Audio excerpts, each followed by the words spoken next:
Blackstone Audio presents 1984 by George Orwell. Part 1, Chapter 1. It was a bright, cold day in April, and the clocks were striking 13. Winston Smith, his chin nuzzled into his breast in an effort to escape the vile wind, slipped quickly through the glass doors of Victory Mansions, though not quickly enough to prevent a swirl of gritty dust from entering along with him. The hallway smelt of boiled cabbage and old rag mats. At one end of it, a coloured poster, too large for indoor display, had been tacked to the wall. It depicted simply an enormous face, more than a metre wide, the face of a man of about 45 with a heavy black moustache and ruggedly handsome features. Winston made for the stairs. It was no use trying the lift. Even at the best of times it was seldom working, and at present the electric current was cut off during daylight hours. It was part of the economy drive in preparation for Hate Week. The flat was 7 flights up, and Winston, who was 39 and had a varicose ulcer above his right ankle, went slowly, resting several times on the way. On each landing, opposite the lift shaft, the poster with the enormous face gazed from the wall. It was one of those pictures which are so contrived that the eyes follow you about when you move. "Big Brother is watching you," the caption beneath it ran. Inside the flat, a fruity voice was reading out a list of figures which had something to do with the production of pig iron. The voice came from an oblong metal plaque, like a dulled mirror, which formed part of the surface of the right-hand wall. Winston turned a switch, and the voice sank somewhat, though the words were still distinguishable. The instrument, the telescreen it was called, could be dimmed, but there was no way of shutting it off completely. He moved over to the window, a smallish, frail figure, the meagreness of his body merely emphasized by the blue overalls which were the uniform of the party. His hair was very fair, his face naturally sanguine, his skin roughened by coarse soap and blunt razor blades, and the cold of the winter that had just ended. Outside, even through the shut window pane, the world looked cold. Down in the street, little eddies of wind were whirling dust and torn paper into spirals, and though the sun was shining and the sky a harsh blue, there seemed to be no colour in anything, except the posters that were plastered everywhere. The black mustachioed face gazed down from every commanding corner. There was one on the house front immediately opposite. "Big Brother is watching you," the caption said, while the dark eyes looked deep into Winston's own. Down at street level, another poster, torn at one corner, flapped fitfully in the wind, alternately covering and uncovering the single word, Ingsoc. In the far distance, a helicopter skimmed down between the roofs, hovered for an instant like a bluebottle, and darted away again with a curving flight. It was the police patrol, snooping into people's windows. The patrols did not matter, however. Only the thought police mattered. Behind Winston's back, the voice from the telescreen was still babbling away about pig iron and the over-fulfillment of the 9th three-year plan. The telescreen received and transmitted simultaneously. Any sound that Winston made above the level of a very low whisper would be picked up by it. Moreover, so long as he remained within the field of vision which the metal plaque commanded, he could be seen as well as heard. There was, of course, no way of knowing whether you were being watched at any given moment. How often or on what system the thought police plugged in on any individual wire was guesswork. It was even conceivable that they watched everybody, all the time. But at any rate, they could plug in your wire whenever they wanted to. You had to did live, from habit that became instinct, in the assumption that every sound you made was overheard, and except in darkness, every movement scrutinized. Winston kept his back turned to the telescreen. It was safer, though, as he well knew, even a back can be revealing. A kilometre away, the Ministry of Truth, his place of work, towered vast and white above the grimy landscape. This, he thought with some sort of vague distaste, this was London, chief city of Airstrip 1, itself the third most populous of the provinces of Oceania. He tried to squeeze out some childhood memory that should tell him whether London had always been quite like this. Were there always these vistas of rotting 19th-century houses, their sides shored up with balks of timber, their windows patched with cardboard, and their roofs with corrugated iron, their crazy garden walls sagging in all directions? And the bomb sites, where the plaster dust whirled in the air, and the willow herbs straggled over the heaps of rubble, and the places where the bombs had cleared a larger path, and there had sprung up sordid colonies of wooden dwellings, like chicken houses. But it was no use. He could not remember. Nothing remained of his childhood except a series of bright-lit tableaux occurring against no background and mostly unintelligible. The Ministry of Truth, Minitrue in newspeak, was startlingly different from any other object in sight. It was an enormous pyramidal structure of glittering white concrete, soaring up terrace after terrace, 300 metres into the air. From where Winston stood, it was just possible to read, picked out on its white face in elegant lettering, the three slogans of the party. War is peace. Freedom is slavery. Ignorance is strength. The Ministry of Truth contained, it was said, 3,000 rooms above ground level and corresponding ramifications below.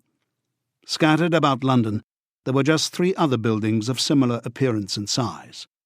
So completely did they dwarf the surrounding architecture that from the roof of Victory Mansions you could see all 4 of them simultaneously. They were the homes of the 4 ministries between which the entire apparatus of government was divided. The Ministry of Truth, which concerned itself with news, entertainment, education, and the fine arts. The Ministry of Peace, which concerned itself with war. The Ministry of Love, which maintained law and order, and the Ministry of Plenty, which was responsible for economic affairs. Their names, in newspeak, Minitrue, Minipax, Minilove, and Miniplenty. The Ministry of Love was the really frightening one. There were no windows in it at all.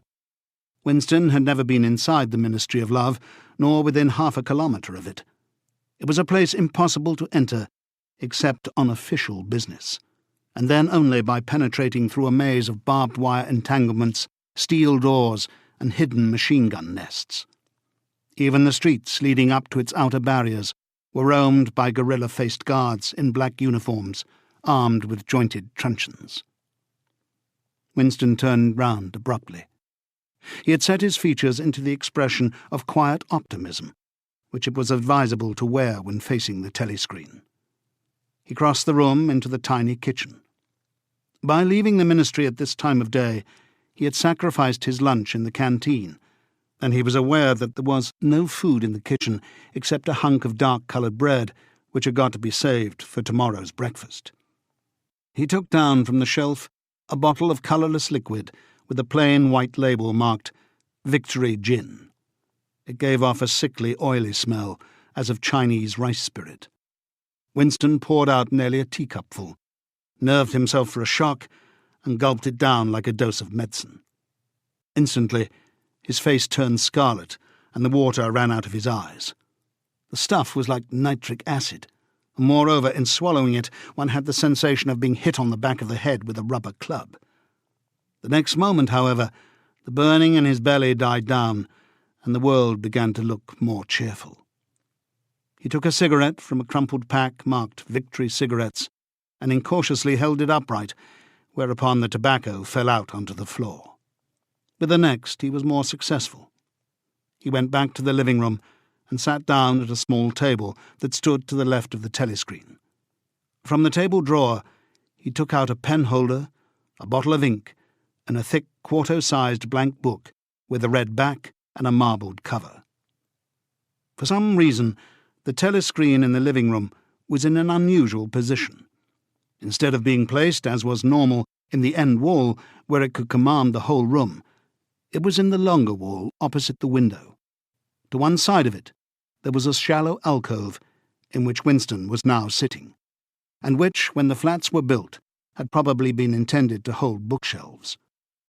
By sitting in the alcove and keeping well back, Winston was able to remain outside the range of the telescreen, so far as sight went. He could be heard, of course, but so long as he stayed in his present position, he could not be seen. It was partly the unusual geography of the room that had suggested to him the thing that he was now about to do. It had also been suggested by the book that he had just taken out of the drawer. It was a peculiarly beautiful book. Its smooth, creamy paper, a little yellowed by age, was of a kind that had not been manufactured for at least 40 years past. He could guess, however, that the book was much older than that. He had seen it lying in the window of a frowsy little junk shop in a slummy quarter of the town, just what quarter he did not now remember, and had been stricken immediately by an overwhelming desire to possess it. Party members were supposed not to go into ordinary shops. Dealing on the free market, it was called. But the rule was not strictly kept, because there were various things such as shoelaces and razor blades which it was impossible to get hold of in any other way. He had given a quick glance up and down the street, and then had slipped inside and bought the book for $2.50. At the time, he was not conscious of wanting it for any particular purpose. He had carried it guiltily home in his briefcase. Even with nothing written in it, it was a compromising possession. The thing that he was about to do was to open a diary. This was not illegal. Nothing was illegal, since there were no longer any laws.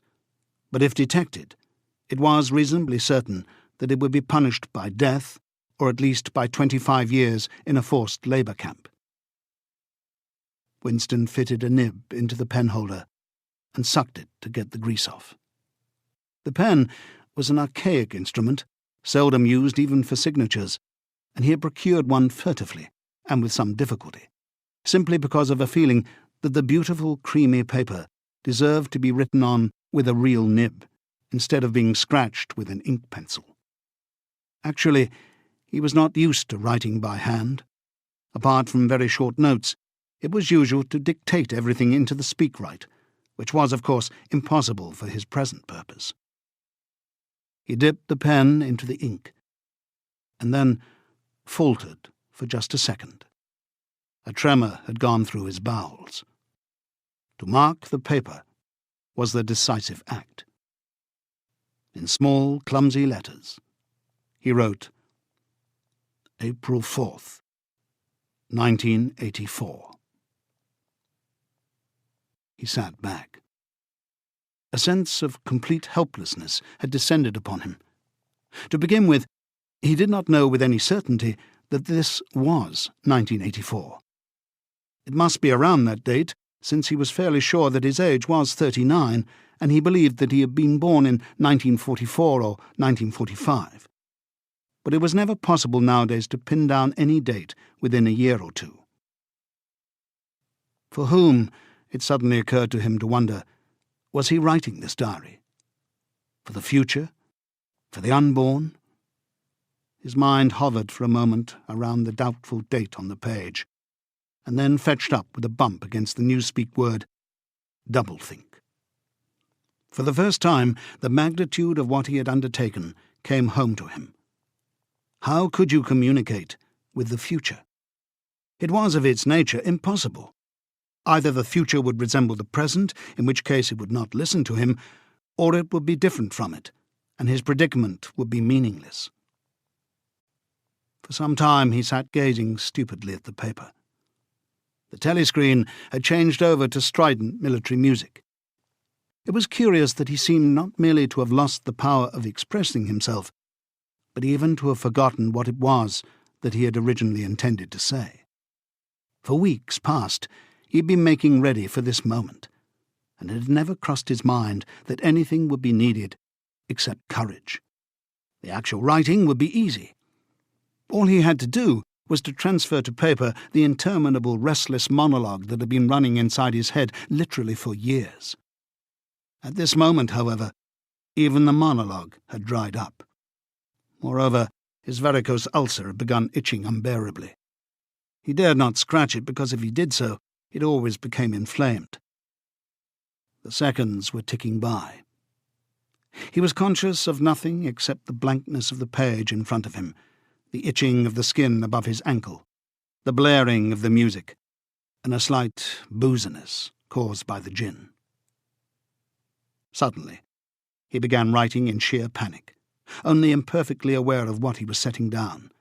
His small but childish handwriting straggled up and down the page, shedding first its capital letters and finally even its full stops. April 4th, 1984. Last night to the flicks. All war films. One very good one of a ship full of refugees being bombed somewhere in the Mediterranean. Audience much amused by shots of a great, huge, fat man trying to swim away with a helicopter after him. First you saw him wallowing along in the water like a porpoise. Then you saw him through the helicopter's gun sights. Then he was full of holes, and the sea round him turned pink, and he sank as suddenly as though the holes had let in the water. Audience shouting with laughter when he sank. Then you saw a lifeboat full of children with a helicopter hovering over it. There was a middle-aged woman, might have been a Jewess, sitting up in the bow with a little boy about 3 years old in her arms. Little boy screaming with fright and hiding his head between her breasts as if he was trying to burrow right into her, and the woman putting her arms around him and comforting him, although she was blue with fright herself. All the time covering him up as much as possible, as if she thought her arms could keep the bullets off him. Then the helicopter planted a 20-kilo bomb in among them. Terrific flash, and the boat went all to matchwood. Then there was a wonderful shot of a child's arm going up, right up into the air. A helicopter with a camera in its nose must have followed it up, and there was a lot of applause from the party seats. But a woman down in the prole part of the house suddenly started kicking up a fuss and shouting that they didn't oughter showed it, not in front of the kids, they didn't. It ain't right, not in front of the kids, it ain't. Until the police turned her out. I don't suppose anything happened to her. Nobody cares what the proles say. Typical prole reaction. They never... Winston stopped writing, partly because he was suffering from cramp. He did not know what had made him pour out this stream of rubbish. But the curious thing was that while he was doing so, a totally different memory had clarified itself in his mind, to the point where he almost felt equal to writing it down. It was, he now realized, because of this other incident, that he had suddenly decided to come home and begin the diary today. It had happened that morning at the ministry, if anything so nebulous could be said to happen.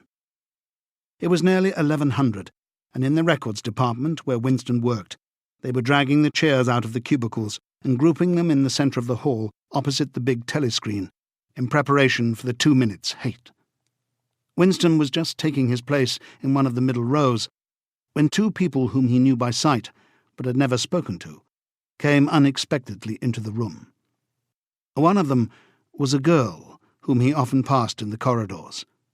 He did not know her name, but he knew that she worked in the fiction department. Presumably, since he had sometimes seen her with oily hands and carrying a spanner, she had some mechanical job on one of the novel-writing machines. She was a bold-looking girl of about 27, with thick, dark hair, a freckled face, and swift, athletic movements. A narrow scarlet sash, emblem of the Junior Anti-Sex League, was wound several times around the waist of her overalls, just tightly enough to bring out the shapeliness of her hips. Winston had disliked her from the very first moment of seeing her. He knew the reason. It was because of the atmosphere of hockey fields and cold baths and community hikes and general clean-mindedness which he managed to carry about with her. He disliked nearly all women, and especially the young and pretty ones. It was always the women, and above all the young ones, who were the most bigoted adherents of the party, the swallowers of slogans, the amateur spies and nosers out of unorthodoxy. But this particular girl gave him the impression of being more dangerous than most. Once, when they passed in the corridor, she had given him a quick sidelong glance, which seemed to pierce right into him. and for a moment had filled him with black terror. The idea had even crossed his mind that she might be an agent of the Thought Police. That, it was true, was very unlikely. Still, he continued to feel a peculiar uneasiness, which had fear mixed up in it as well as hostility, whenever she was anywhere near him. The other person was a man named O'Brien, a member of the Inner Party and holder of some post so important and remote that Winston had only a dim idea of its nature. A momentary hush passed over the group of people around the chairs as they saw the black overalls of an Inner Party member approaching. O'Brien was a large, burly man, with a thick neck and a coarse, humorous, brutal face. In spite of his formidable appearance, he had a certain charm of manner. He had a trick of resettling his spectacles on his nose, which was curiously disarming, in some indefinable way, curiously civilized. It was a gesture which, if anyone had still thought in such terms, might have recalled an 18th-century nobleman offering his snuff-box. Winston had seen O'Brien perhaps a dozen times in almost as many years. He felt deeply drawn to him, and not solely because he was intrigued by the contrast between O'Brien's urbane manner and his prize-fighter's physique. Much more, it was because of a secretly held belief, or perhaps not even a belief, merely a hope, that O'Brien's political orthodoxy was not perfect. Something in his face suggested it irresistibly. And again, perhaps it was not even unorthodoxy that was written in his face, but simply intelligence. But at any rate, he had the appearance of being a person that you could talk to, if somehow you could cheat the telescreen and get him alone. Winston had never made the smallest effort to verify this guess. Indeed, there was no way of doing so. At this moment, O'Brien glanced at his wristwatch, saw that it was nearly 1100, and evidently decided to stay in the records department until the 2 minutes' hate was over. He took a chair in the same row as Winston, a couple of places away. A small sandy-haired woman who worked in the next cubicle to Winston was between them. The girl with dark hair was sitting immediately behind. The next moment, a hideous, grinding screech, as of some monstrous machine running without oil, burst from the big telescreen at the end of the room. It was a noise that set one's teeth on edge and bristled the hair on the back of one's neck. The hate had started. As usual, the face of Emmanuel Goldstein, the enemy of the people, had flashed onto the screen. There were hisses here and there among the audience. The little sandy-haired woman gave a squeak of mingled fear and disgust. Goldstein was the renegade and backslider who once, long ago, how long ago nobody quite remembered, had been one of the leading figures of the party, almost on a level with Big Brother himself, and then had engaged in counter-revolutionary activities, had been condemned to death, and had mysteriously escaped and disappeared. The programme of the 2 minutes' hate varied from day to day, but there was none in which Goldstein was not the principal figure. He was the primal traitor, the earliest defiler of the party's purity. All subsequent crimes against the party, all treacheries, acts of sabotage, heresies, deviations, sprang directly out of his teaching. Somewhere or other, he was still alive and hatching his conspiracies. Perhaps somewhere beyond the sea, under the protection of his foreign paymasters. Perhaps even, so it was occasionally rumoured, in some hiding place in Oceania itself. Winston's diaphragm was constricted. He could never see the face of Goldstein without a painful mixture of emotions. It was a lean, Jewish face, with a great fuzzy aureole of white hair and a small goatee beard.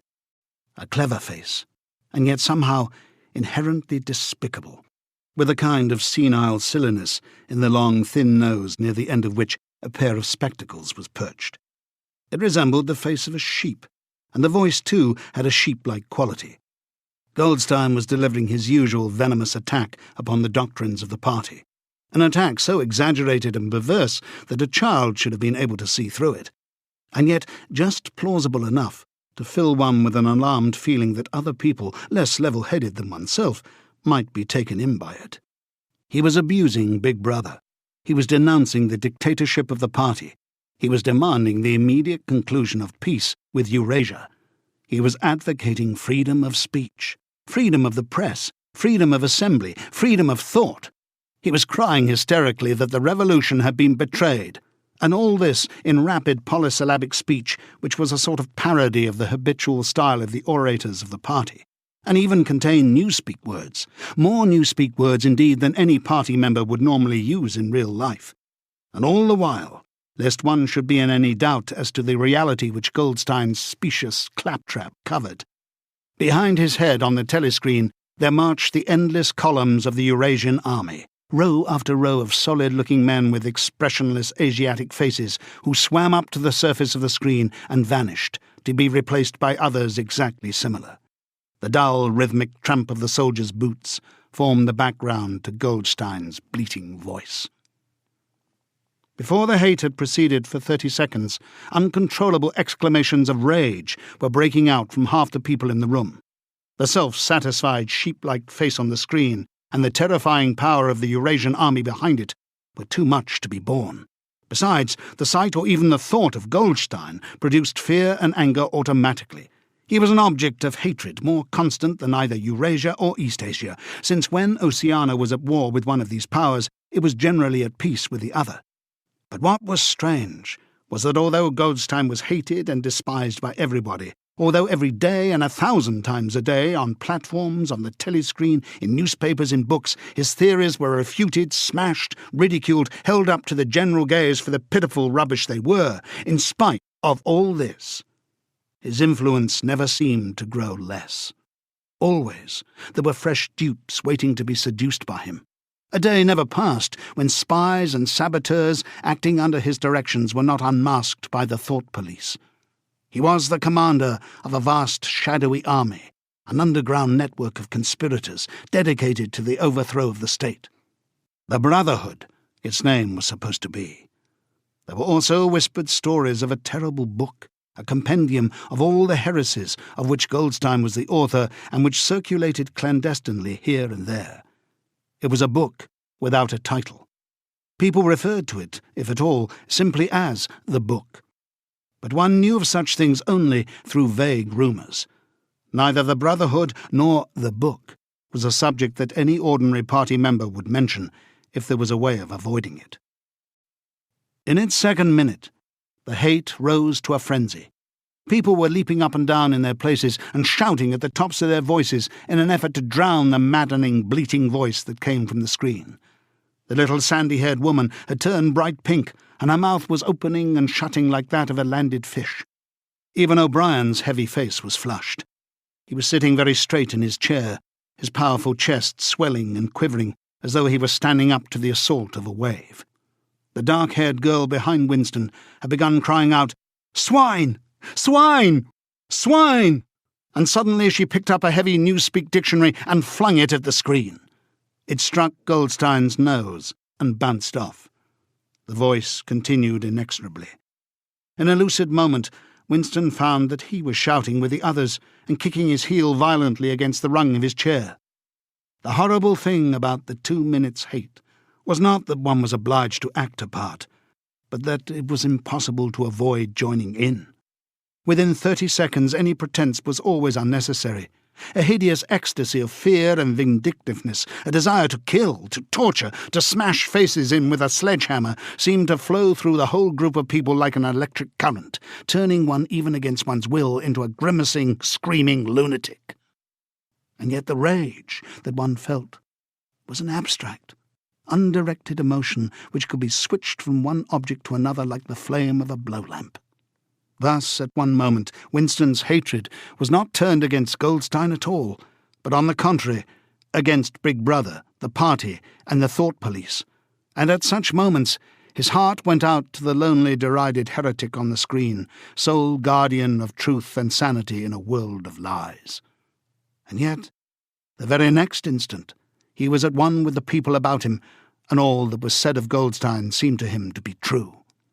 At those moments, his secret loathing of Big Brother changed into adoration, and Big Brother seemed to tower up an invincible, fearless protector, standing like a rock against the hordes of Asia.